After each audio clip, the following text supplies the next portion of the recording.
Well, this week alone, our next guest has seen a shipwreck in front of his house in New Brunswick, been in Cow Bay where the humpback whale washed up on shore, celebrated his 19th wedding anniversary as well as the first anniversary of his podcast, but the big news doesn't stop there. Comedian James Mullinger is in studio this morning to tell us about his biggest tour date ever in Halifax. It's coming up next April. He's locked down the Rebecca Cohen to do his latest live show taping, and he's still on tour this year while getting ready for that show next year. So welcome back to the show, one of our favorites on Global News Morning, James Mullinger. Welcome back. How you doing? Great. Thank you so much for having me. Yes, there's a lot to dive into with that intro, but I'm not sure if we have time for all that. It really is. Is it all true? It is all absolutely true. And the mad thing about my life is those aren't even the most extreme things that have happened to me this week. But I'm sure some of that stuff will be tied up into bits and pieces for your shows, and you can learn about it on your podcast too, right? Absolutely. Well, that is the wonderful thing about generating lots of comedy material all the time, is that every time mad things happen, living in a small town in the Maritimes, it can become material, it can become podcasts, scripts, book subjects. Yeah. It's what I live to do. That's awesome. So I'm sure some of that will come out next year, because let's talk about next April 17th. You're doing a big show at the Cohen. You're excited about this one? Very excited. It's my biggest ever show in Halifax. I've probably done upwards of 50 shows here over the last 20 years. I love the city. It's my favourite city in the world. I've said that many times. I'm not just pandering. And of course, for many years, you started to develop some of the best restaurants anywhere in Canada. And again, to have restaurants that match restaurants in London and New York. And now you've got the bloody traffic to go with it. That's right. Yes, there could be some jokes around that too.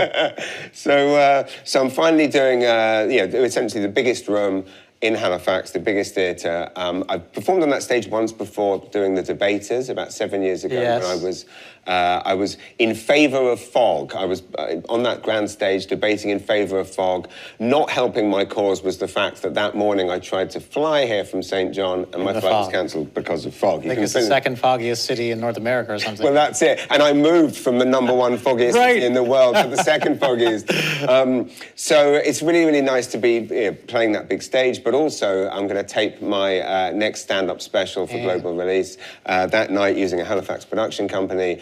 And it's just really, it kind of feels like, 20 years of stand-up coming together and 11 years living in Canada, coming together in a special place. Man, so I guess the ante is upped when you've got the film cameras rolling. Does that add to the pressure of being up there on stage? It definitely does. I mean, playing to 1,000 people and knowing that you've got one hit at getting the special right. But those are all the things which I have to worry about now and in the months building up to it as I'm generating the material, building the set.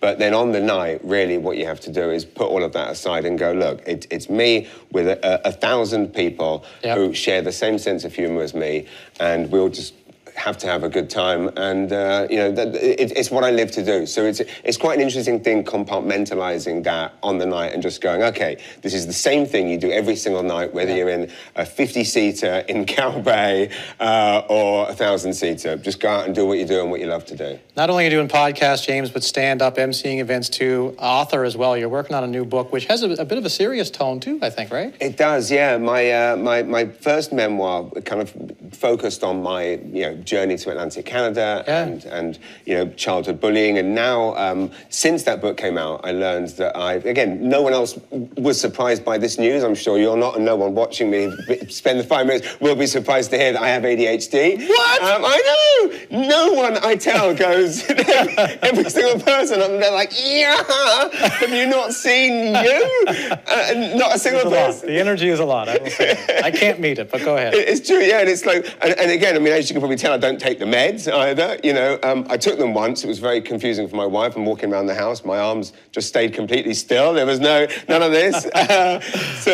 It was a fascinating insight to learn this thing about myself that seemingly everyone else knew. I went in for the tests and everything. When I went in for the tests, it was in my local psychiatry clinic. They did not, it was a bit like one of those James Bond movies. When I walked in the door, they're like, Mr. Mullinger, we've been expecting you. Right, were. And so the book is really about finding this out, but also all of the signs throughout my life that really that this was the case. But kids nowadays are very lucky that these things are dealt with properly. Whereas when we were kids growing up in the 80s, it was not there was none of this understanding. So the book will hopefully be funny, hopefully be moving, and it is almost finished. No way. Does it have a name yet? Have you released the name yet? The name is Attention Please. Attention Please. Nice. I like that. I like that. Speaking of books, we only got 30 seconds left. I hate to time you, but the new edition of your magazine, Edit Magazine, is out on shelves now too. Absolutely. On the newsstands as of yesterday across the country, and the cover is a beautiful property on Cape Breton Island called Ridge on the Chimney, at Chimney Corner, Brian McKay Lyons Sweet Apple Architects project. And it's our first annual art and design issue, which is highly appropriate because I'm off to host the Atlantic Interior Designers Awards tonight. That's right. So everything ties together. And but yeah, it's the first annual. We're going to do this every year from now on, and just celebrating amazing art and design here in Atlantic Canada, Awesome. which we know is the best in the world. It certainly is, and the comedy is good in this part of the world too, thanks to folks like you. How can people get tickets for that show in April? Go to my website, jamesmanager.com, or to the Dalhousie Arts website, the Rebecca Cohen Auditorium, and I hope to see you there. Come and be a part of Canadian comedy history. All right, James Mullinger on Global News Morning, April 17th at the Rebecca Cohen next year.